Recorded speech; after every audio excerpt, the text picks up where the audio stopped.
తెలంగాణ మాజీ ముఖ్యమంత్రి కేసీఆర్ నేడు తొలిసారి తెలంగాణ భవన్కి చేరుకున్నారు.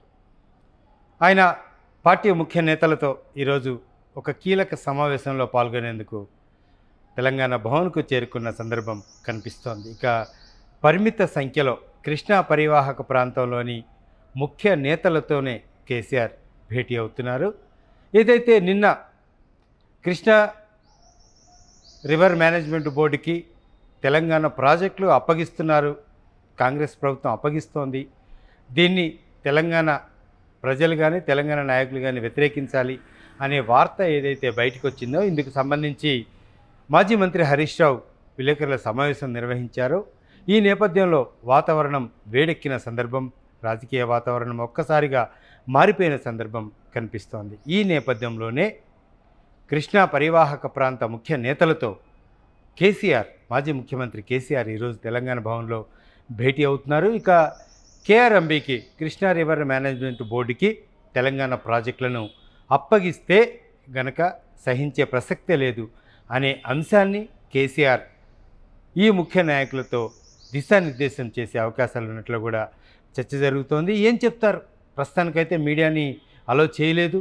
ఈ ముఖ్య నేతలతో సమీక్షా సమావేశంలో కేసీఆర్ 2 గంటలు మాత్రమే తెలంగాణ భవన్లో ఉంటారని కూడా ఇంటర్నల్ వార్తలు వస్తున్నాయి. ఈ 2 గంటల్లో ఈ సమీక్షా సమావేశంలో ఎలాంటి దిశానిర్దేశం చేస్తారు? ప్రధానంగా కేఆర్ఎంబీకి తెలంగాణ ప్రాజెక్టుల అప్పగింత ఒకటి, కృష్ణా పరివాహక ప్రాంతాల్లో ఉండే ముఖ్య నేతల కార్యాచరణ ఏంటి? ఈ 2 అంశాల పట్ల మాజీ ముఖ్యమంత్రి కేసీఆర్ దిశానిర్దేశం చేయనున్నారు. ఏం మాట్లాడతారు? ఎలాంటి అంశాలను చర్చిస్తారు? తెలంగాణ ప్రయోజనాలను కాపాడాలంటే, తెలంగాణ రైతాంగ సమస్యలను పరిష్కరించాలంటే, తెలంగాణ నీటి సంపదను కాపాడాలంటే కృష్ణా రివర్ మేనేజ్మెంట్ బోర్డుకి ఇదే తెలంగాణ ప్రాజెక్టులు అప్పగిస్తే ఏ విధంగా ఉంటుంది, ఎలా ఉంటుంది అనే అంశాన్ని ఆయన ఈరోజు తెలంగాణ ముఖ్య నేతలకి దిశానిర్దేశం చేయనున్నారు. అందుకే ఆయన ఈరోజు ఇటు తెలంగాణ భవన్ చేరుతున్నారు. అంతేకాకుండా మరొక కీలక అంశం, లోక్సభ ఎన్నికల్లో అనుసరించాల్సిన వ్యూహంపై కూడా కొంతమంది ముఖ్య నేతలతో ఆయన చర్చించే అవకాశాలు కనిపిస్తున్నాయి. ఇక ఆయన ఆరోగ్యం మనం చూసాం, గత కొద్ది రోజులుగా ఆయన జారి పడిన సందర్భం, కాలు చాలా ఇబ్బంది పెడుతున్న సందర్భం. 3 రోజుల క్రితం అసెంబ్లీకి వచ్చిన కేసీఆర్ ఒక కర్ర సహాయంతో నడిచారు.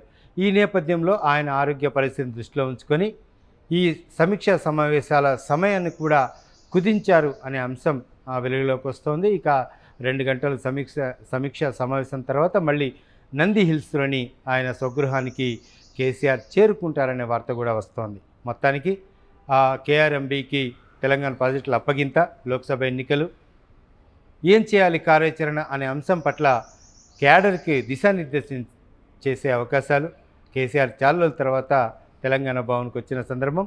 ఇదే అంశం ఈ కేసీఆర్ ఏం చెప్తారో, ఎలా చెప్తారు, ఎలాంటి దిశానిర్దేశం చేస్తారు అనే అంశం పట్ల మాత్రం ఆసక్తి నెలకొంది. కెమెరా పర్సన్ రామకృష్ణతో హరికృష్ణ, 2 తెలుగు, హైదరాబాద్.